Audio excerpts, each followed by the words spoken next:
माओवादी केन्द्रीय समिति बैठकमा एमसीसी विरुद्ध 4 नेताले राखे लिखित फरक मत। सभामुख र गठबन्धन जोगाउन पारित गरिएको अध्यक्ष दाहालको तर्क। नेकपा माओवादी केन्द्रको बैठकमा 4 नेताले लिखित असहमति जनाएका छन्। प्रमुख सचेतक देव गुरुङ, प्रवक्ता कृष्ण बहादुर महरा र नेताहरू गिरिराजमणि पोखरेल तथा लीलामणि पोखरेलले एमसीसी राष्ट्रघाती भएको भन्दै लिखित असहमति पेश गरेका हुन्। शुक्रबार सुरु भएको केन्द्रीय समितिको दोस्रो पूर्ण बैठकमा उनीहरूले पार्टीको निर्णय मान्ने तर आफ्नो मत पनि सुरक्षित रहोस् भनेर लिखित असहमति राखेका हुन्। व्याख्यात्मक घोषणाले नेकपा माओवादी केन्द्रले भन्दै आएको जसरी संशोधन नगर्ने र यसको कुनै कानुनी अर्थ नहुने दाबी उनीहरूको छ। प्रतिगमन विरुद्धको संघर्षबाट सुरु भएको आन्दोलन सफल हुँदै आएको र अहिले एमसीसीको विषयमा बीचको बाटो रोजेर तत्काललाई मात्र समाधान खोजिएको अध्यक्ष पुष्पकमल दाहालको भनाइ छ। एमसीसी सम्झौता गर्ने समयमै ख्याल गर्नुपर्नेमा त्यो गर्न नसकिएको र संशोधन समेत गर्न नसकिएकाले अहिले बीचको बाटो खोज्नु परेको अध्यक्ष दाहालले बैठकमा जानकारी गराएका छन्। बैठकमा नेता नारायण काजी श्रेष्ठले एमसीसी सम्झौता गलत भएको र कहाँ कहाँ राष्ट्रघात हुन्छ भनी विस्तृत रूपमा व्याख्या गरेका छन्। सत्तारूढ दल नेकपा माओवादी केन्द्रका नेताहरूले एमसीसी पार्टी महाधिवेशनको निर्णय अनुसार नै संसदबाट पारित भएको दाबी गरेका छन्। शुक्रबार पार्टीको केन्द्रीय समितिको बैठक अघि सञ्चारकर्मीहरूसँग बोल्दै नेताहरूले एमसीसी पार्टीको 8औं महाधिवेशनले निर्देशन दिए बमोजिम नै संसदबाट पारित भएको बताएका हुन्। नेकपा माओवादी केन्द्रका केन्द्रीय सदस्य वामदेव छेत्रीले व्याख्यात्मक घोषणा सहित संसदबाट एमसीसी पास गर्नु उचित भएको बताए। उनले नेपालीहरूले अमेरिकालाई साम्राज्यवाद र भारतलाई विस्तारवादी देख्ने कोण बदलेर अघि बढ्नुपर्ने बताए। केन्द्रीय सदस्य छेत्रीले पदाधिकारीको बारेमा पार्टीमा ठूलो झमेला नरहेको पनि स्पष्ट पारे। एमसीसीको बारेमा हामीले पहिले नेकपा हुने बेलामा पनि हामी एउटा कमिटी बनाएका थियौँ झलनाथ खनालको नेतृत्वमा। त्यो झलनाथ खनालको नेतृत्वको कमिटीले सुझाव दिएको थियो र माओवादी पार्टीले एमसीसी संशोधन बिना यथास्थितिमा पास गर्न हुन्न भनेर हामीले अधिवेशनमा नि पास गरेको स्थिति हो।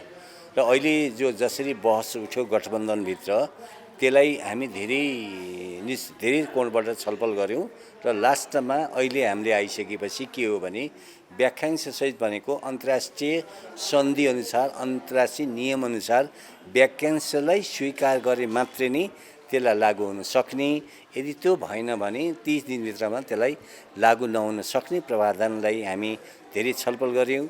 अन्तर्राष्ट्रिय कानुन विधिहरूसित छलफल गरिसकेपछि अहिले सदनले त्यसलाई पास गरेको छ। त्यस्तै पार्टीका केन्द्रीय सदस्य नारायण दाहालले महाधिवेशनमा एमसीसी पास नै गर्नु हुँदैन नभनेको स्पष्ट पारे। उनले संशोधनपछि एमसीसी पास गर्न सक्ने कुरा महाधिवेशनले निर्णय गरेको र सोही अनुसार नै एमसीसी पास भएको दाबी गरे। महाधिवेशनमा एमसीसी पासै गर्न हुन्न, गर्ने नै होइन भने हुँदै होइन। पहिले यो भ्रम छ जस्तो लाग्यो महाधिवेशनको म्यान्डेट विपरीत भनेर। महाधिवेशनमा भनिएको के हो त परिमार्जन सहितको अनुमोदन गर्ने भन्ने कुरा हो। अहिले जुन खालको चाहिँ अब व्याख्यात्मक घोषणा जो भएको छ र त्यसका जो क्रिया प्रतिक्रिया यहाँसम्म आइरहेका छन् त्यसबाट के हो भन्दा महाधिवेशनले जे भनेको थियो त्योभन्दा अलिकति पनि दायाँ बायाँ छ भन्ने मलाई लाग्दैन। किनभने हामीले परिमार्जन सहित संशोधन सहित यसलाई चाहिँ पास गर्ने भने हो। त्यस अर्थमा यो सङ्घर्ष जारी छ।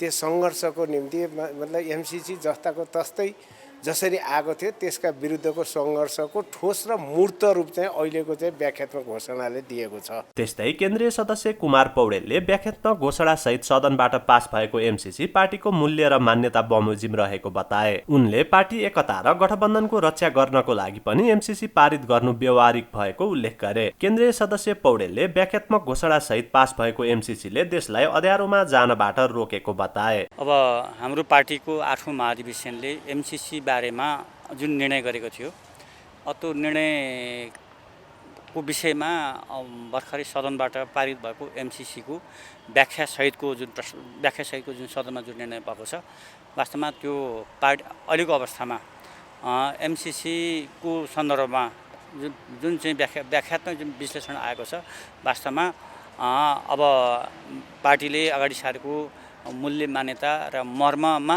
नै आधारित छ भन्ने लाग्छ। त्यसो हुनाले स्वाभाविक रूपमा कतिपय कुराहरू पार्टीभित्र असहमति हुन सक्छन्, चित्त नबुझ्न सक्छन्, अन्तर्पार्टी सङ्घर्षको माध्यमबाट त्यसलाई हल गर्नुपर्ने कुराहरू बाहिर गएका छन्। त्यो नहुनुपर्ने भन्ने मलाई लाग्छ।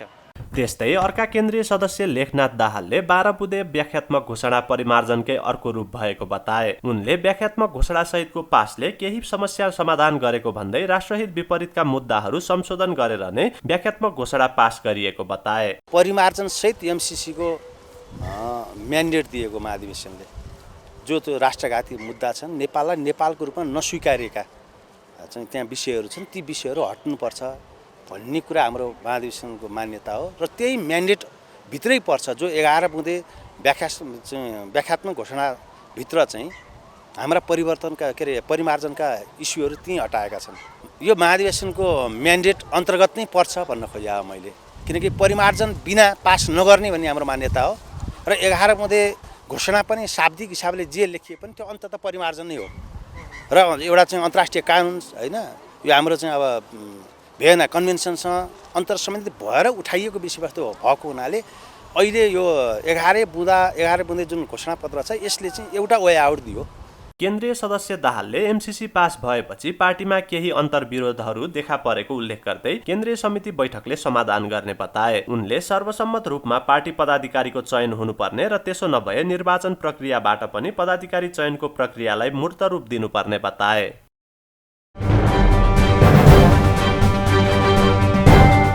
एमसीसी विरुद्ध साना वामपन्थी दलहरूद्वारा खुला मञ्चमा विरोध सभा। एमसीसी नेपाली जनताका लागि अस्वीकार्य रहेको नेताहरूको भनाई। प्रतिनिधि सभाबाट अनुमोदन गरिएको एमसीसी सम्झौता विरुद्ध साना वामपन्थी दलहरूले राजधानीको खुला मञ्चमा विरोध प्रदर्शन गरेका छन्। नेत्रविक्रम चन्द नेतृत्वको नेकपा, नेकपा मसाल, नेकपा क्रान्तिकारी माओवादी, राष्ट्रिय जनमोर्चा, देशभक्त गणतान्त्रिक मोर्चा, ऋषि कटेल नेतृत्वको नेकपा, वैज्ञानिक समाजवादी कम्युनिस्ट पार्टी र नेकपा माओवादी समाजवादीले संयुक्त रूपमा विरोध सभा गरेका हुन्। खुला मञ्चमा विरोध सभा आयोजना गर्नु अघि वामपन्थी दलहरूले विरोध र्यालीको आयोजना समेत गरेका थिए। अमेरिकी साम्राज्यवाद मुर्दाबाद, अमेरिकी साम्राज्यवाद मुर्दाबाद, राष्ट्रघाती एमसीसी मुर्दाबाद, अमेरिकी साम्राज्यवाद मुर्दाबाद, संयुक्त जनसङ्घर्ष जिन्दाबाद। यस क्रममा आयोजक दलका नेताहरूले खुला मञ्चबाट एमसीसीको विरोध गर्दै यसले राष्ट्रघात भएको बताए। सभालाई सम्बोधन गर्दै नेकपाका अध्यक्ष नेत्रविक्रम चन्दले एमसीसी नेपाली जनताका लागि अस्वीकार्य रहेको बताए। कम्युनिस्ट भनिने नवधनाढ्य पुँजीपति वर्ग, कम्युनिस्टको नाममा खोल ओढेका अरबपतिहरू, एक प्रकारले दलाल पुँजीपतिमा बदलिँदै गएका मान्छेहरूले गर्दाखेरि काङ्ग्रेसले तेस्रो नम्बरमा भएर पनि यो देशलाई फेरि तपाईँको दाउ थाप्ने, देशको भविष्यमाथि घात गर्ने एउटा अवसर पाए। यसको पछाडि केपी ओलीको पनि दोष।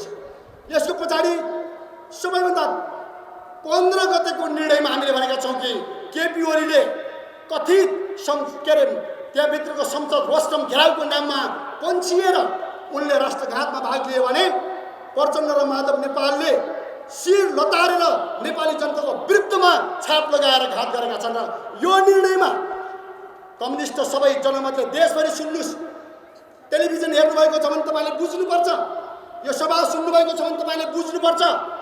यो पटकको एमसीसीमा राष्ट्रघात हुँदै गर्दाखेरि सबैभन्दा जनता स्तब्ध भएको छन्, सबैभन्दा जनता दुखित भएको छन् भनेको प्रचण्ड र माधव नेपालले अमेरिकी साम्राज्यवादको फोनको भरमा सही साफ गर्ने समय हो। नेकपा क्रान्तिकारी माओवादीका अध्यक्ष मोहन वैद्यले ठूला दलले अमेरिकी साम्राज्यवादको दलाली गरेर चुनाव जित्न र सत्तामा टिक्न एमसीसी स्वीकार गरेको बताए। सबभन्दा ठुलो कुरा के हो भने एमसीसी पारित त भयो, अब त्यसलाई खारिज गराउन सकिन्छ, खारिज गर्ने सम्भावना छ, तर सजिलै खारिज हुँदैन। दर्ता नहुँदाखेरि जति सजिलो थियो हामीलाई त्यति सजिलो हुँदैन। दर्ता नै नहुँदाखेरि एमसीसीको नाममा अमेरिकनहरू नेपाल पस्ने र आफ्नो योजना लागू गर्ने हक थिएन उनीहरू, त्यो हकबाट वञ्चित थिए उनीहरू। तर अहिले एमसीसी पारित भइसकेपछि अब उनीहरू नेपालभित्र आएर आफ्ना योजनालाई लागू गर्ने, उनका रणनीतिलाई पुरा गर्ने काम उनीहरूले गर्नलाई उनीहरू अगाडि बढ्नलाई त्यसले बाटो खोलिदियो। तर यसको अर्थ यो होइन कि यो एमसीसी चाहिँ अब खारिजै हुँदैन, हामीले कुनै हालतमा गर्न सक्दैन भन्ने कुरा होइन। हामीले खारिज गर्न सक्छौँ, तर त्यसको निम्ति के चाहिन्छ भने हामीसँग जनमत चाहिन्छ। राष्ट्रिय जनमोर्चाका अध्यक्ष चित्रबहादुर केसीले अमेरिकालाई खुसी पार्न नेपालका शासकहरूले षड्यन्त्रमूलक ढङ्गले एमसीसी संसदबाट पास गरेको आरोप लगाए। 1,23,000 एउटो देश विद्यार्थीहरूमा काम गर्न जाने नेपाली जति सबै बाहिर पठाएर अरू देशको विकास।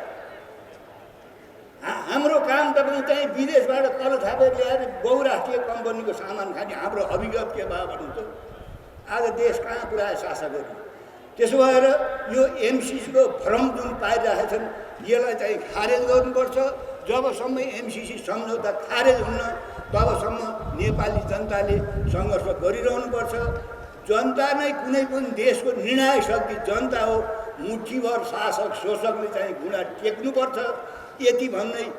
कार्यक्रममा देशभक्त गणतान्त्रिक मोर्चाका अध्यक्ष सीपी गजुरेल, वैज्ञानिक समाजवादी कम्युनिस्ट पार्टीका संयोजक विश्वभक्त दुलाल, कम्युनिस्ट पार्टीका अध्यक्ष ऋषि कटेल लगायतले एमसीसी संसदबाट पारित हुँदैमा यो लागू नहुने बताए। एमसीसी सदनबाट पारित भएको विरोधमा साना दलहरूले आगामी चैतसम्म आन्दोलनका कार्यक्रम सार्वजनिक गरेका छन्। नेपाली कांग्रेसका महामन्त्री गगन कुमार थापाले स्थानीय तहको निर्वाचन कुनै हालतमा नसर्ने बताएका छन्। पोखरामा अगुवा कार्यकर्तालाई प्रशिक्षण दिन पुगेका उनले स्थानीय निर्वाचनको तयारीमा जुट्न कार्यकर्तालाई आग्रह गरे। संसदीय चुनाव मङ्सिर वा त्यो भन्दा अघि हुने सम्भावना रहे पनि स्थानीय चुनाव भने तलमाथि नहुने उनको भनाइ छ। यहाँको टुङ्गो तपाईँले अवसर गर्नुहुन्छ, महानगरको टुङ्गो पनि तपाईँले चाहेको जस्तो गर्न पठाउँछौँ। तालमेल गर्ने कि नगर्ने हामी माथिबाट निर्णय गर्दैनौँ, तपाईँले निर्णय गर्ने हो, तपाईँको जिम्मा तपाईँले गर्नु। तपाईँले के भन्नु पर्यो भने यो पटक जम्मा एउटा गाउँपालिका जितेका छौँ। कास्की जस्तो ठाउँमा यत्रो काँग्रेस सङ्गठन फेरि गजब भएको ठाउँमा केटाकेटी आउँछ। यहाँ यस्तो गजबको सङ्गठन छ, यस्तो समर्पित पार्टी पङ्क्ति छ यहाँ। यो पटक चाहिँ समर्पणको यसको भ्यालु कहाँ क्रिएट गर्नु पर्यो भने चुनावको नतिजामा क्रिएट गर्नु पर्यो। यो पटक पोखराको नगरपालिकामा काङ्ग्रेसको 4 तारे झन्डा गाड्यो भन्ने सङ्कल्प राखियो भने जसरी पनि गाड्यो सङ्कल्प राख्यो भने को उम्मेदवार बन्ने भन्ने कुरा गाउँ हुन्छ। घोडामा पनि त्यही यसबाट धेरै हिसाब किताब नगरौँ। उनले संसदलाई खुलाउन कांग्रेसले धेरै प्रयास गरिरहेको भए पनि टुङ्गोमा नपुगेको बताए। धेरै विधेयकहरू सदन अवरुद्ध भएकै कारण अड्किएको भन्दै सहज वातावरण बनाइदिन प्रतिपक्षी दल एमालेसँग उनले आग्रह गरे। मागेर देश चल्छ भन्छ, तिम्रो छोरछोरी खोइ भन्यो भने छोरछोरी अमेरिकाबाट सिक्यो जस्तो। अनि उपचार गर्न कहाँ जान्छ? उपचार गर्न तपाईँ र मैले उपचार गर्नु पर्यो भने बाको जग्गा जमिन बेच्नुपर्ने, राज्यको ढुकुटीबाट पैसा लिन्छ, नेपाल पत्याउँदैन कि सिङ्गापुरको अस्पतालमा गएर उपचार गर्छ कि भारतको उहाँ जान्छ, वेदान्त जान्छ अथवा एम्स जान्छ अथवा कहाँ उपचार गर्छ। नेपालमा आएर फेरि मुख्य कसरी भन्छ मागेर अस्पताल बनाउने भन्छ। उनीहरूको सुरु गरेकै छ भन्दा अनि आएर दिन्छ यहाँ आएर मुख्य कसरी। माले पनि यही भन्छ, मण्डलीले पनि यही भन्छ। हिजो कुनै बेला गिरिजाले माले मण्डली एकै हुन् भनेर भन्नुभएको कुरा त्यसै भने होइन। माले मण्डले मसाले एकै हुन् भनेर भन्नुको कारण के हो भने माले मण्डले मसालेको क्यारेक्टर भनेकै उत्तेजनाको राजनीति गर्ने, विस्तारवाद र साम्राज्यवाद परास्त नहुने बेलासम्म हैजानीको हुन्न भनेर यो क्यारेक्टर एउटै। कम्युनिस्टहरूले आफ्नो जिम्मेवारी पूरा गर्न नसकेकोले कांग्रेसले सरकारको जिम्मा लिनु परेको उनको तर्क छ। सरकार दुर्घटनामा पर्नु र संसदभित्र अस्वाभाविक परिस्थिति सिर्जना हुनुमा यसअघिको गठबन्धनमा रहेका सबै दलहरूलाई पाप लाग्ने उनको भनाइ छ। एमसीसी अनावश्यक रूपमा गिजोलिएको उनले दोहोर्याए। राष्ट्रिय सभाका 20 सांसदको पदावधि सकियो। निर्वाचित 19 सांसदलाई शनिबार शपथ खुवाइने। राष्ट्रिय सभाका नवनिर्वाचित सदस्यको शपथ ग्रहण शनिबार हुँदैछ। संघीय संसद सचिवालयले सूचना जारी गर्दै नवनिर्वाचित सदस्यको शपथ ग्रहणको कार्यक्रम सार्वजनिक गरेको हो। शनिबार बिहान 11 बजे कानून न्याय तथा मानव अधिकार समितिको कार्यकक्ष सिंहदरबारमा शपथ ग्रहण समारोह हुँदैछ। गत माघ 12 गते भएको राष्ट्रिय सभाको निर्वाचनबाट 19 सदस्य निर्वाचित भएका छन्। शपथपछि निर्वाचित सदस्यको कार्यकाल सुरु हुनेछ। रिक्त 20 मध्ये 19 जना निर्वाचित भएका छन् भने 1 जनाको मनोनयन सरकारको सिफारिसमा राष्ट्रपति विद्यादेवी भण्डारीले गर्ने छिन्। नयाँ सदस्यको पदावधि 6 वर्षको हुनेछ। अब हरेक 2 वर्षमा राष्ट्रिय सभामा निर्वाचित र मनोनित सबै सदस्यको पदावधि 6 वर्षको हुनेछ। 1/3 सदस्यको पदावधि प्रत्येक 2 वर्षमा समाप्त हुनेछ। पहिलो पटक राष्ट्रिय सभा सदस्यको पदावधि कायम गर्दा गोला प्रथाबाट 1/3 को 2 वर्ष, अर्को 1/3 को 4 वर्ष र बाँकी 1/3 को 6 वर्षको हुनेछ। राष्ट्रिय सभाका सदस्यको पहिलो पटक पदावधि गणना गर्दा राष्ट्रिय सभाको प्रथम बैठक बसेको दिनबाट गरिन्छ। पहिलो बैठकदेखि सम्पूर्ण सदस्यको पदावधि प्रारम्भ भएको मानिनेछ। राष्ट्रिय सभाको रिक्त हुन आउने सदस्यको पूर्ति निर्वाचन वा मनोनयन जुन तरिकाले भएको थियो सोही तरिकाले बाँकी अवधिका लागि पूरा गरिनेछ। सम्पदा संरक्षणमा संघीय सरकारले चासो नदिएको काठमाडौँ महानगर प्रमुख साक्यको गुनासो। महानगरले सम्पदा पुनर्निर्माणको कामलाई तीव्रता दिएको दाबी। काठमाडौँ महानगरपालिकाका प्रमुख विद्यासुन्दर साक्यले काठमाडौँको ऐतिहासिक तथा पुरातात्विक महत्त्वका सम्पदाहरूको संरक्षणमा संघीय सरकारले चासो नदिएको गुनासो गरेका छन्। महानगर प्रमुख साक्यले सम्पदाहरूको संरक्षण गर्ने दायित्व संघीय सरकारको भए पनि सोही अनुसार काम नगरेको बताएका हुन्। शुक्रबार काठमाडौँको भोटाहिटी स्थित अन्नपूर्ण मन्दिरको आँगन घर पुनर्निर्माण कार्यको शिलान्यास गर्दै उनले संघीय सरकारले सहयोग नगरे पनि काठमाडौँ महानगरपालिकाले सबै सम्पदाहरूको पुनर्निर्माणको कामलाई बढाएको दावी गरे। उनले महानगरपालिकाले सम्पदाहरूको पुनर्निर्माणमा आर्थिक सहयोग गर्ने तर त्यसको संरक्षण र व्यवस्थापनको जिम्मा भने स्थानीय गुठीहरूलाई नै दिने नीति अनुसार काम भइरहेको दोहोर्याए। प्रवर्धन गर्ने यसलाई पर्यटनमा जोड्ने भनेर हाम्रो नीति नै थियो र चुनावी घोषणापत्र अनुसार नै हामीले सबै काम गर्दै आइरहेका छौँ। र अहिले पनि यो सम्पदा भनेको राज्यको नै सम्पत्ति हो।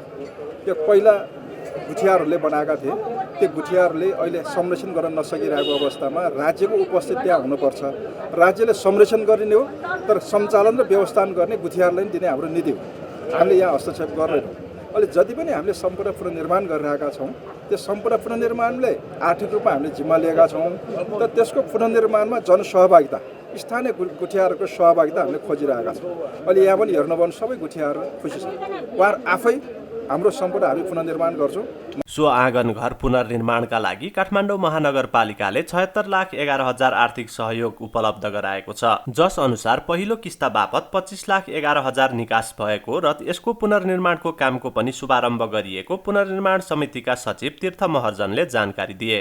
असल अन्नपूर्णको जो चाहिँ यो अब निर्माण हुनेछ यो निर्माणमा चाहिँ महानगरपालिकाबाट चाहिँ हाम्रो टोटल बजेटमा चाहिँ 1.5 करोड थियो। 1.5 करोड गर्दाखेरि टेन्डरमा जानुपर्ने भएको हुनाले हामी चाहिँ उपभोक्ता समिति गठन गरेर गऱ्यौँ। यसमा चाहिँ महानगरपालिकाले सम्पदा पर्यटन सम्पदा विभागले चाहिँ जम्मा टोटल हाम्रो 76,11,000 को बजेट चाहिँ छुट्याएको छ। त्यसमा चाहिँ हामीले पहिलो किस्ता चाहिँ 25,11,000 चाहिँ हामीले पायौँ। यसको चाहिँ बजेट चाहिँ अहिले हामीले पहिलो किस्ता चाहिँ हामीले 25,11,000 चाहिँ हामीले पायौँ। अब दोस्रो किस्ताको लागि अब यो पुनर्निर्माण हुन्छ। आज शिलान्यास पनि कार्यक्रम हो। समितिका अनुसार यो आँगन घरको पुनर्निर्माणका लागि करिब 1.5 करोड बजेट लाग्नेछ। 2 वर्षभित्र पुनर्निर्माणको काम सम्पन्न हुने गरी कार्य अघि बढाइएको पुनर्निर्माण समितिले जनाएको छ। सार्वजनिक लेखा समितिको 21औं वार्षिक प्रतिवेदन पारित। कालीगण्डकी करिडोर लगायत राष्ट्रिय गौरवका आयोजनाहरू समावेश। प्रतिनिधि सभा अन्तर्गतको सार्वजनिक लेखा समितिले आफ्नो 21औं वार्षिक प्रतिवेदन 2078 मस्यौदा पारित गरेको छ। शुक्रबार सिंहदरबारमा बसेको समितिको बैठकले 21औं वार्षिक प्रतिवेदन 2078 मस्यौदा समितिबाट पारित गरेको हो। समितिको बैठकपछि बोल्दै समितिका सचिव डाक्टर रोजनाथ पाण्डेले समितिले गरेका काम कारबाहीको वार्षिक प्रतिवेदन सदनमा पेश गर्ने उद्देश्यले मस्यौदा प्रतिवेदन पारित गरिएको जानकारी दिए। उनले प्रतिवेदनमा 9 वटा उपसमितिहरूले गरेका बेरुजी फर्च्युटका कामहरू समावेश गरिएको बताए। सचिव पाण्डेले प्रतिवेदनमा समितिले समसामयिक विषयहरूमा गरेका निर्णयहरू, गण्डकी प्रदेशको कालीगण्डकी करिडोर लगायत त्यस आसपासमा रहेका राष्ट्रिय गौरवका आयोजनाहरूको निरीक्षण लगायतका कुराहरू यसमा समावेश रहेको बताए। सार्वजनिक लेखा समितिको बैठकमा विशेष गरी समितिले वर्ष दिनभरि गरेको काम कारबाहीहरूको चाहिँ वार्षिक प्रतिवेदन सदनमा पेश गर्ने उद्देश्यले आज यसको मस्यौदा प्रतिवेदन समितिमा पेश भई छलफलपछि यसलाई पारित गर्ने काम भयो। विशेष गरी वर्षभरि समितिले गरेका काम कारबाहीहरूमा मूलभूत रूपमा बेरुजु फर्स्योट गर्ने 9 वटा उपसमितिहरूले गरेका कामहरू समावेश गरिएको छ। समितिले समय समयमा बैठक बसेर गरेका समसामयिक विषयहरूमा गरेका निर्णयहरू पनि यसमा समावेश छन् र एउटा स्थलगत निरीक्षण गर्ने काम भएको थियो। यो गण्डकी प्रदेशमा पर्ने कालीगण्डकी करिडोर लगायत त्यस आसपासमा रहेका राष्ट्रिय गौरवका चाहिँ आयोजनाहरूको निरीक्षण गर्ने र त्यसको प्रतिवेदन प्राप्त भएको उपसमितिले पेश गरेको प्रतिवेदन थियो, त्यो समेत यसमा समावेश गरिएको छ।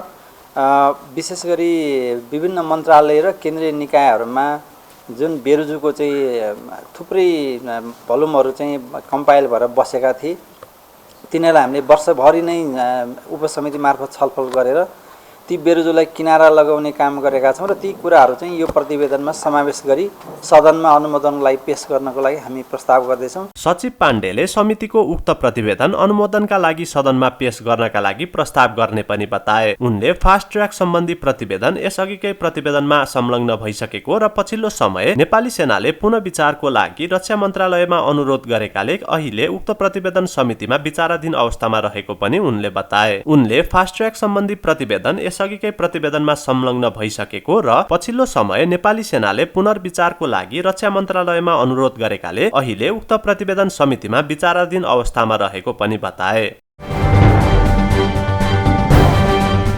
कमिसन वृद्धि नगरेको आक्रोशमा पेट्रोलियम व्यवसायीद्वारा ढुवानी गर्न बन्द। पेट्रोलियम ढुवानी साधनमा वैज्ञानिक ढुवानी भाडा लागू गर्न माग।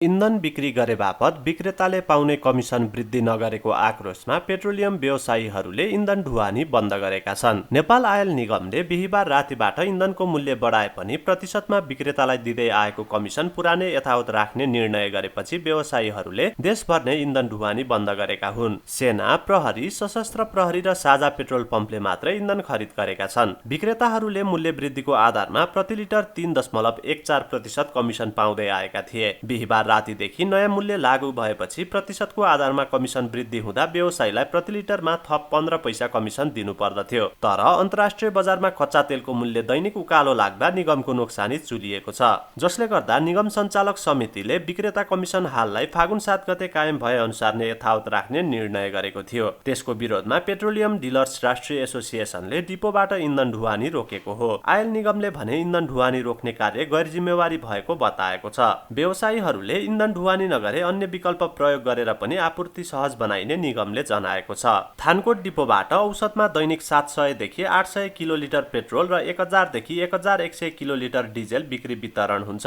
ढुवानी अवरोधले पम्पहरूमा सर्वसाधारणको लाइन बढ्न थालेको छ। बिहीबार आयल निगमले डिजेल, पेट्रोल र मट्टीतेलको मूल्य प्रति लिटर 5 रुपैयाँले बढाएको छ। खाना पकाउने ग्यासको मूल्य भने यथावत छ। सरकारले लागू गरेको वैज्ञानिक भाडा दर अनुसार पेट्रोलियम ढुवानी साधनमा ढुवानी भाडा लागू गर्न व्यवसायीहरूले माग गरेका छन्। शुक्रबार राष्ट्रिय पेट्रोलियम व्यवसाय संस्थागत समन्वय समितिले काठमाडौँमा पत्रकार सम्मेलन गर्दै सरकारले साउन 1 गतेदेखि लागू गरेको वैज्ञानिक भाडा दर अनुसार पेट्रोलियम ढुवानी साधनमा ढुवानी भाडा लागू गर्न माग गरेको हो। त्यस्तै पेट्रोलियम ऐन बनाई लागू गरिनुपर्ने निगमको एलपीजी विनियमावली, विक्रेता विनियमावली तथा ढुवानी नियमावली सम्बन्धित व्यवसायी संस्थाको सुझाव लिई तत्काल परिमार्जन सहित संशोधन गर्नुपर्ने पनि माग गरिएको नेपाल एलपी ग्यास उद्योग संघका अध्यक्ष तथा राष्ट्रिय पेट्रोलियम व्यवसाय संस्थागत समन्वय समितिका संयोजक कुश प्रसाद मल्लीले बताए। पेट्रोलियम डिलरहरूले प्राप्त गर्नुपर्ने प्राविधिक नोक्सानी नाप्तोल तथा गुणस्तर विभागका महानिर्देशकको संयोजकत्वमा गठित अध्ययन समितिको प्रतिवेदन अनुसार लागू गरिनुपर्ने पनि माग गरिएको उनले जानकारी दिए। नेपालमा पेट्रोलियम ऐन नभएको हुँदा तत्काल पेट्रोलियम ऐन बनाई लागू गर्नुपर्ने। 2. निगमको एलपीजी विनियमावली, विक्रेता विनियमावली र ढुवानी नियमावली सम्बन्धित व्यवसायिक संस्थाको सुझावले तत्काल परिमार्जन सहित संशोधन गर्नुपर्ने। 3. नेपाल आयल निगम लिमिटेड तथा निगमसँग सम्बन्धित निजी पेट्रोलियम व्यवसायिक प्रतिष्ठानको कारोबारमा हालको अवस्था तथा भविष्यमा गरिनुपर्ने सुधार तथा योजनाको सम्बन्धमा यस संस्थाका प्रतिनिधिहरू सहित आवश्यक विज्ञहरू संलग्न गराई अध्ययन प्रतिवेदन तयार गरी कार्यान्वयनको लागि सरकारवाला निकायमा पेश गर्नुपर्ने। नेपाल सरकारले यातायात क्षेत्रमा मिति 2078-41 देखि लागू गरेको वैज्ञानिक भाडा दर अनुसार पेट्रोलियम ढुवानी साधनमा समेत ढुवानी भाडा लागू गर्न निगमद्वारा गठित अध्ययन समितिको प्राप्त प्रतिवेदन अनुसारको ढुवानी भाडा यथाशीघ्र लागू गर्नुपर्ने। त्यसैगरी नेपाल आयल निगम लिमिटेडद्वारा गठित समितिको प्रतिवेदन अनुसार एलपी ग्यास ढुवानी गर्ने बाह्य तथा आन्तरिक ढुवानी साधनको भाडा निगमबाट पेट्रोलियम पदार्थको मूल्य समायोजन गरिएको अनुपातमा कायम हुने गरी स्वचालित ढुवानी भाडा कायम गर्ने व्यवस्था लागू गर्न माग गरिएको छ। 15 दिनभित्र माग पूरा नभएमा आन्दोलनका कार्यक्रम घोषणा हुने संयोजक मल्लीले जानकारी दिए। र विश्वकप क्रिकेट लिग 2 का लागि नेपाली टोली शनिबार श्रीलङ्का जाँदै अबको लक्ष्य 1 दिवसीय मान्यता जोगाउनु रहेको प्रशिक्षक दशनायकको भनाई। आइसिसी विश्वकप क्रिकेट लिग 2 अन्तर्गत संयुक्त अरब इमिरेट्स UAE-मा हुने एक दिवसीय श्रृङ्खलाका लागि नेपाली राष्ट्रिय क्रिकेट टोलीको घोषणा भएको छ। नेपाल क्रिकेट सङ्घ क्यानले सन्दीप लामिछानेको कप्तानीमा 16 सदस्यीय नेपाली टोलीको घोषणा गरेको हो। टोलीमा लामिछाने सहित ज्ञानेन्द्र मल्ल, दिपेन्द्र सिंह ऐरी, कुशल भुर्तेल, आरिफ शेख, आसिफ शेख, कमल सिंह ऐरी, विवेक यादव, सागर ढकाल, पवन सर्राफ, करण केसी, विनोद भण्डारी, रोहित कुमार पौडेल, सोमपाल कामी, विक्रम सोब र भीम सार्की छन्। UAE जानु अघि नेपाली टोलीले श्रीलङ्कामा तयारी गर्नेछन्। नेपाली टोली शनिबार श्रीलङ्का जानेछ। श्रीलङ्काबाट आउँदो मार्च 14 तारिक अर्थात् फागुन 30 गते टोली UAE प्रस्थान गर्नेछ। नेपालले एक दिवसीय श्रृङ्खलामा UAE र पपुवा न्यू गिनीसँग 2-2वटा खेल खेल्नेछ। लिग 2 मा नेपाल सहित Oman, Scotland, America, UAE, Namibia र PNG गरी 7 टोली छन्।